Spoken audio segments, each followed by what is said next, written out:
पे आज हम आए हैं new lab care multi rehabilitation centre and multi rehabilitation centre. जैसा कि हम सभी जानते हैं कि आजकल अभी के समय में बच्चे जो जन्म लेते हैं उनमें किसी किसी बच्चों में कुछ न कुछ शारीरिक और मानसिक कमी पाई जाती है, जो धीरे धीरे कुछ दिनों के बाद, कुछ महीनों या कुछ सालों के बाद गार्जियन को पता चलता है कि जहाँ हमारे बच्चों में कुछ अलग प्रकार की स्वभाव है या चाहे किसी तरह का कोई प्रॉब्लम है। इस लैब में हम आए हैं और आपसे हम ये जानना चाहेंगे कि आप अपना परिचय देते हुए हमें बताइए कि इस लैब में बेसिकली उन बच्चों को किस तरीके से सही किया जाता है या करने की कोशिश की जाती है और किस तरीके से उनका रखरखाव होता है। मेरा नाम डॉक्टर सचिन कुमार हुआ और मेरा डिजिनेशन ऑक्यूपेशनल थेरेपिस्ट है और ये करीब न्यू लैब केयर 5 ईयर से चल रहा है, संस्था चल रहा है और इसमें बहुत सारे बच्चे मानसिक रूप और सीपी बच्चे, डाउन सिंड्रोम और ऑटिज्म के बच्चे बहुत सारे आए, जिसको हम लोग ऑक्यूपेशनल थेरेपी, स्पीच थेरेपी और स्पेशल एजुकेशन और उसके बिहेवियर मॉडिफिकेशन थेरेपी के द्वारा उसके जो ब्रेन का जो डेवलपमेंट है उसको हम लोगों ने उसके ब्रेन का डेवलपमेंट को करवाया गया, जिससे उसके स्वभाव और जो सीपी बच्चे जो चल नहीं पा रहे थे, मतलब घुसक नहीं पा रहे थे, रोलिंग नहीं कर पा रहे थे, उसको ऑक्यूपेशनल थेरेपी के द्वारा ऑक्यूपेशनल थेरेपी ट्रीटमेंट के द्वारा उसको चलवाया गया, उसको अपने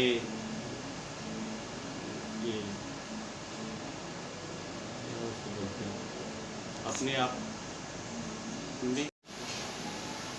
उसको हम लोग सिखाकर उसके द्वारा हम लोग ने उसको मतलब उनका ट्रीटमेंट कर करके और एक नॉर्मल बच्चों का एक नॉर्मल लाइफ जीने के लिए तैयार आप लोग करते हैं। एक और सवाल है सर कि यहाँ पर में जो आप लोग इलाज करते हैं, यहाँ पे कहाँ कहाँ के बच्चे आते हैं आपके पास? यहाँ पे पटना, हाजीपुर, आरा, बेसिकली मतलब बिहार के ही बच्चे आते हैं या चाहे बिहार के बाहर के भी राज्यों, अन्य राज्यों से भी यहाँ पे बच्चों का आगमन होता है? कुछ अन्य राज्यों से भी यहाँ पे बच्चे इलाज के लिए आते हैं।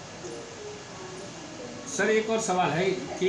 बच्चे जब जन्म लेते हैं तो अमूमन अस्पतालों में डॉक्टर ज़रूर जन्म के बाद ही बच्चों का निरीक्षण करते हैं और उनका जांच अच्छी तरीके से करते हैं, लेकिन उसके बावजूद भी इस तरह का बीमारी क्यों आ जा रहा है? क्या डॉक्टर जब जन्म के समय में जांच करते हैं उसमें कुछ कमी हो जाती है या चाहे जन्म के 5 दिन बाद या 10 दिनों बाद उस बच्चों में कुछ कमियाँ रह जाती हैं? वैसा नहीं है। जो सीपी बच्चे में है कि बच्चा तुरंत जन्मा रोया नहीं, जैसे बर्थ एस्फिक्सिया,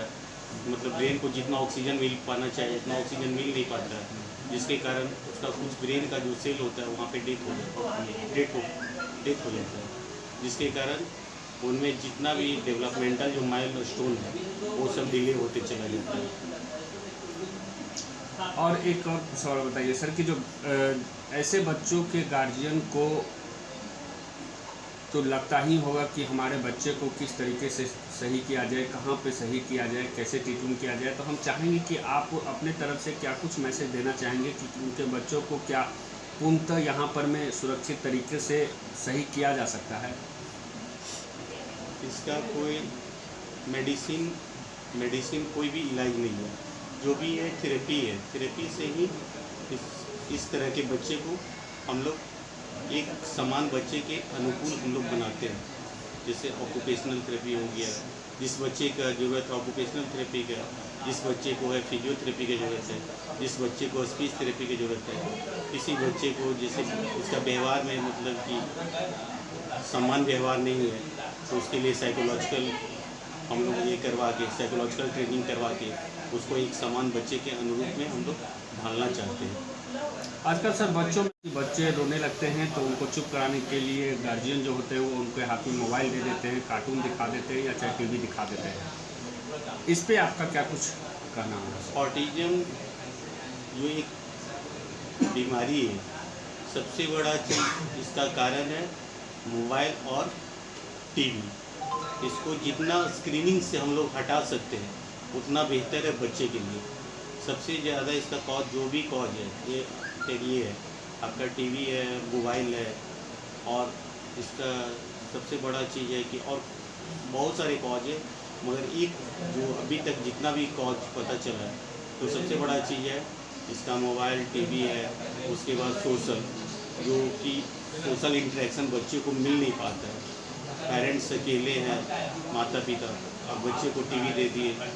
मोबाइल दिखा रहे हैं, तो इससे सबसे ज़्यादा ग्रसित हो रहा है ऑटिज्म के बच्चे। एक और सर आखिरी सवाल हम जानना चाहेंगे कि क्या कुछ लक्षण बच्चे में हो तो गार्जियन को समझ में आना चाहिए कि हमारे बच्चों में कुछ कमी है?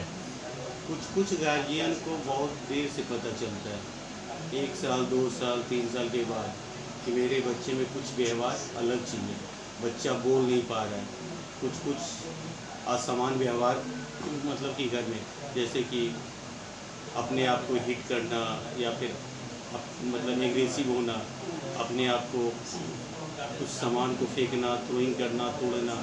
एक जगह पे बैठना नहीं, जो एकाग्रता होता है, सिटिंग टॉलरेंस, हम बात कर रहे हैं तो आई कांटेक्ट देना नहीं, कमांड फॉलो नहीं करना, रिस्पॉन्ड नहीं, उसका नाम बोल रहे तो रिस्पॉन्ड नहीं कर रहा बच्चे में। मतलब ये सारी लक्षण अगर बच्चों में होता है तो गार्जियन को समझना चाहिए कि जो हमारे बच्चे नॉर्मल बच्चों से कुछ डिफरेंट हैं और जल्द से जल्द थेरेपिस्ट के पास या डॉक्टरों के पास सलाह जरूर लेनी चाहिए। चलिए सर, एक बार हम चाहेंगे कि आप अपने इस लैब का नाम लेते हुए यहाँ के एड्रेस के बारे में थोड़ा सा ब्रीफ कर दें।